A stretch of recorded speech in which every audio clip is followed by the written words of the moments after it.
Welcome to MicroMed Education students. Today's rapid revision topic is Entamoeba histolytica. Basically, it belongs to the kingdom Protozoa, and there are two types of amoeba, intestinal and free living. Free living are present in soil and water, and intestinal in basically large intestine. They could be both pathogenic and non-pathogenic. In the pathogenic one, the most important one is E. histolytica. Non-pathogenic are mainly E. disper coli and others. The free-living amoeba are majority, they are opportunistic pathogens, and they are Acanthamoeba, Naegleria fowleri, Bellamitia, and Sepinia species. Today's topic is mainly for the Entamoeba histolytica. So basically the mode of transmission is by fecal-oral route by ingestion of infective mature quadrinucleate cyst that will undergo excitation in the small intestine, releasing metacytic trophozoite, followed by in the large intestine, the trophozoite will multiply and there will be encystation. First it will be formed in uni, then bi, then quadrinucleate cyst. There is an invasion and spread in the intestinal. Basically, it will penetrate the intestinal mucosa and form flash ulcer, but as well as hematogenous spread leads to extraintestinal amoebiasis, and the site is most common is liver followed by lung as well as brain. So basically liver abscess, lung abscess or brain abscess. The cyst will be excreted with the trophozoite in the feces.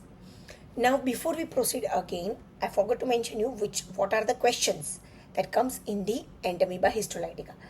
Either it can become as amoebic liver abscess, short note, laboratory diagnosis of Entamoeba histolytica, 2 marks question of the Entamoeba histolytica trophozoite and cyst you have to draw, as well as a case-based scenario is frequently asked, in which 2 types of case-based.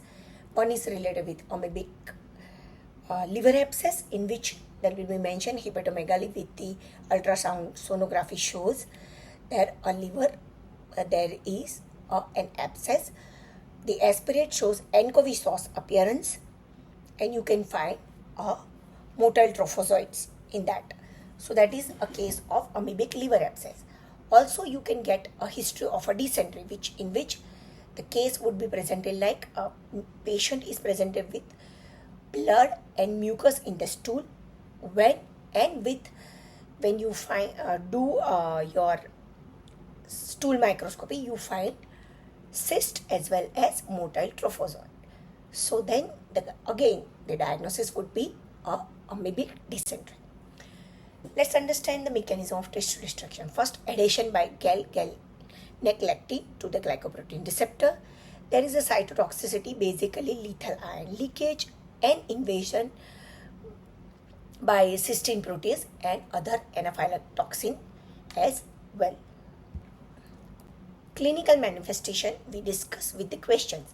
There are 2 types. First is intestinal pathology, in which 90% are remaining asymptomatic carrier, but some will develop amoebic dysentery, in which there is a flash-shaped ulcer as well as amoebioma and fulminant colitis. Extraintestinal manifestation, that is amoebic liver abscess with hepatomegaly and fever, as well as when you aspirate there will be anchovy sauce appearance. What is the most commonly asked question is difference between amoebic dysentery and bacillary dysentery.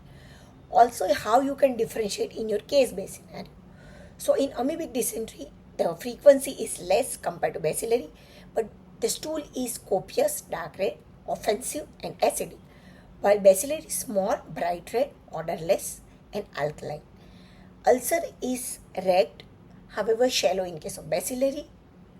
Necrosis type is pycnosis, however for bacillary it is karyolysis.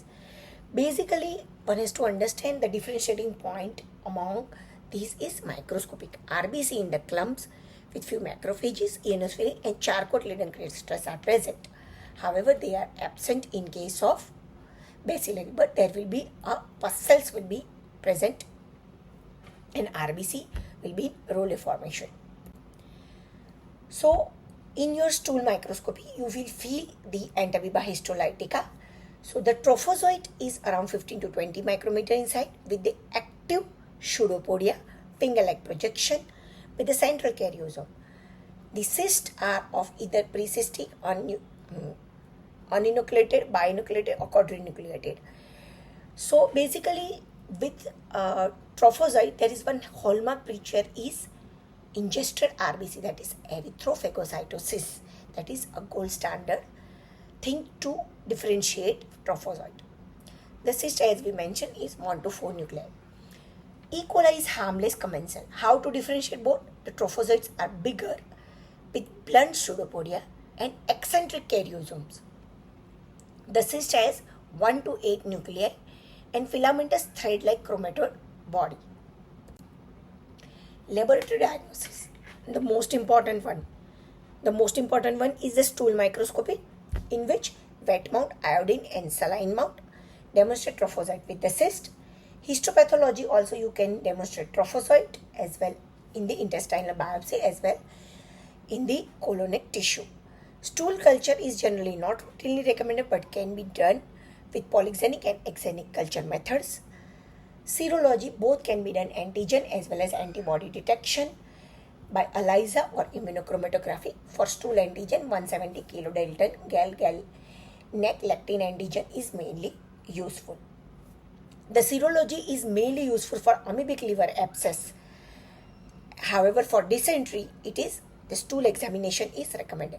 PCR is also recommended to differentiate between E. histolytica from other Entamoeba species. Treatment for asymptomatic carrier only use luminal agent. For acute colitis, luminal agent plus metronidazole, that is tissue agent, and with amoebic liver abscess, tissue agent plus luminal is recommended. To revise this as well as free living amoeba in 1 minute. The free living amoeba are Naegleria, Acanthamoeba, Belamitia, among which the Naegleria fowler is caused primary amoebic meningoencephalitis, in which there is no cyst in the tissue. How you can remember? And for no Naegleria, there is no cyst. But for Acanthamoeba and Belamitia, it causes granulomatous amoebic encephalitis. So basically, in which there is chronic lymphocytes and cyst in the tissue. Acanthamoeba also related with amoebic keratitis in contact lens wearer or with the trauma. Entamoeba histolytica is basically with amoebic dysentery and liver abscess. Let's revise E. histolytica in one slide within 1 minute. It basically causes dysentery, that is also called amoebiasis. The infective stage is mature quadrinuclear cyst. 2 forms: cyst, trophozoite, precystic as well as cyst. Diagnostic trophozoite with erythrophagocytosis, that is ingested RBCs, produce flash-shaped ulcer in the large intestine. Most common extraintestinal manifestation is amoebic liver abscess. The abscess, when aspirate, it shows anchovy sauce pus appearance. Complication is amoebioma. Treatment principle is tissue amoebicide followed by luminal amoebicide to eradicate intestinal carriage. Hope student you like today's lecture and our rapid revision series. Please like, share and subscribe our channel, as well as please do comment in the videos as well as recommend it to your peers and colleagues. Stay tuned with MicroMed Education for more learning.